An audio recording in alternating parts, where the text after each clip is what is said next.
lan moo la fi indi exactement.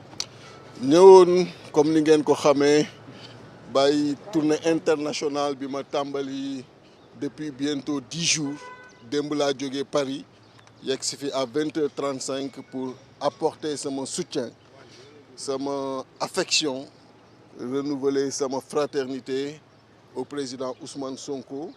xam ngeen ni bi mbir bi tàmbalee ba tey depuis daaw sama kàddu ma su varié mooy li dossier politique la et politiquement il faut ñu am taxawaay bi war pour faire face loolu moo tax ma suspendre activité yi ma amoon entre Paris ak aussi Hollande pour mën a ñëw démb ci guddi ñëw manifester que loolu gis ngeen nag bi ma yegsee police bi barricade nañu fépp indi camion benn camion bu police na jàll du ma mën a yegg ci président Ousmane Sonko loolu doon lu doy waar ci Sénégal gi ñu toll tey bu ñu demee ba nga xam ni dox pour seeti nit témoignel ko sa affection dan la koy tere loolu day wan ni Sénégal ci Macky Sall dellu na ginnaaw bu baax a baax. mais ma koy xamul lu wér mooy li mu tàmmoon di xool chaque opposant nu mu koy bund xataale te dara du ko ci fekk.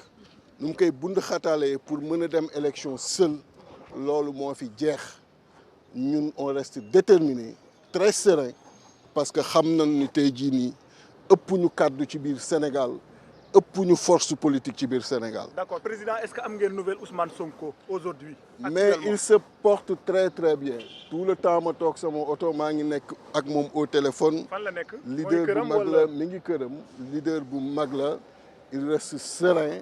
xam na ni lii du dara xam na ni également population yi ak ñëpp ñoom ci wetam kon loolu mooy li nga xam ni mooy kàddu yi refuser nañu accès bi indi seen ay camion police taxaw mais loolu li ma leen mën a wax mooy wàññiwul artarfatu ay ni ci sunu détermination pour sunu démocratie. xam nga ku nekk tournée internationale nee na démb ci conférence de presse yéen ngeen toog seen kër ngeen bàyyi ko moom mu dem wuyu ji alors lan moo tax yow nga déplacé wu bañ a wax bañ a def. li nga man loolu fekkuma fi. waaw moom nee naa la démb 20h35 laa yegg si laa wàcc aéroport Blaise Diagne xam ngeen ni tournée laa nekkoon te tamit étape tey amoon na étape suba am na étape démb bi may déplacé wu aussi am na ay étape mais lii ñuy def nii du sax pour moom en réalité pour démocratie sénégalaise la xam nga démocratie sénégalaise da leen yéen ñi soxal génération yi ñëw président Macky Sall bu ñu koy wax président de la République du Sénégal ñun ñëpp dañoo tënku ci ay mbir yu loi bi wax constitution bi wax ko dàqu nu jàng ëpp ñuy mbokk ci Sénégal ñu jox ko ni ko yaay jiite parce que loi bi lii la tëral démocratie lii la tëral donc buñ ko kat nangulee da ko war nangul citoyen bu nekk mais tey nga bëgg dox ñu la doo dox nga bëgg seeti nit la doo seeti nit loolu jaaduwul mais di leen rassurer jot naa Ousmane il est très serein comme nous également nous sommes très sereins mais bu démocratie soxlee bu sunu réew soxlaa lu nu mën a nekk dañ koy dagg moo tax ma dagg tournée bi ci 3 jours yi pour suivre li xew Sénégal suivre li xew Dakar et en fonction de ça xool kañ laa koy poursuivre en tout cas loolu moo doon kàddu yi. D'accord. En français, président, vous êtes ici au niveau du rond-point Cité Keur Gorgui devant chez Sonko. Est-ce que vous avez ces nouvelles exactement? J'ai les nouvelles du président Ousmane Sonko avec qui j'ai longuement échangé ce matin.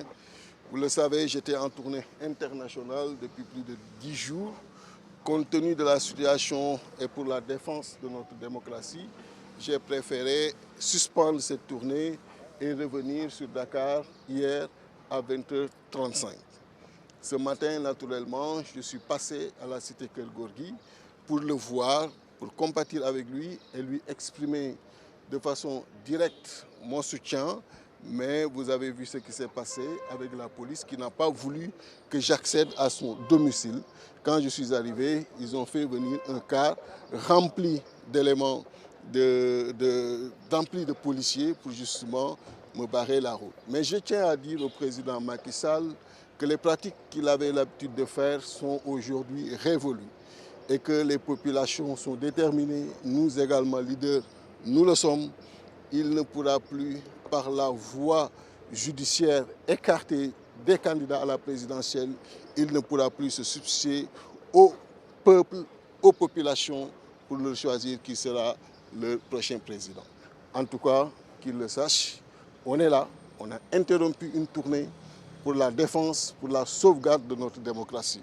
Et tout le soin que nous prenons pour dire, Monsieur le Président de la République Macky Sall, c'est compte tenu des lois, compte tenu de la Constitution, et c'est cette même Constitution qui octroie cette liberté, ces libertés de circuler dans le pays, dans n'importe quel quartier, et il doit nous laisser cette liberté-là, et ce qui se passe aujourd'hui est ahurissant. Mais nous ferons dans tous les cas face. Si on interrompt des tournées internationales pour prendre des billets, pour revenir, ne serait-ce que pour 48 heures, 72 heures, suivant l'évolution de la situation, il doit en déduire qu'il a en face de lui des personnes suffisamment déterminées pour la défense et la sauvegarde. Hier, en conférence de presse, il vous a appelé à rester chez vous. Il va partir seul répondre à la convocation du juge. Pourquoi vous n'avez pas respecté son avis? Non, ce qu'on fait là, ce n'est pas pour Ousmane, c'est pour la défense de notre démocratie. C'est pour les libertés. Et je n'étais même pas là à la conférence de presse. Je vous ai dit que je suis arrivé à 20h35. Et ce n'est pas pour lui qu'on se mobilise aujourd'hui. On se mobilise pour la défense de notre démocratie. On ne veut pas qu'il soit comme l'ont été certains aujourd'hui, l'agneau du sacrifice. Le président Macky Sall ne peut pas continuer à se substituer au peuple sénégalais. Et il est question qu'il sache qu'il a en face de lui des leaders suffisamment déterminés. Et ça, personne ne pourra, en tout cas, sortir ça de nous. C'est notre façon de vivre, c'est notre façon de voir la démocratie. Et pour cela, nous sommes prêts à tous les sacrifices. Merci beaucoup. C'est moi qui vous remercie. C'est bon, les gars? C'est ma gars, merci. Président.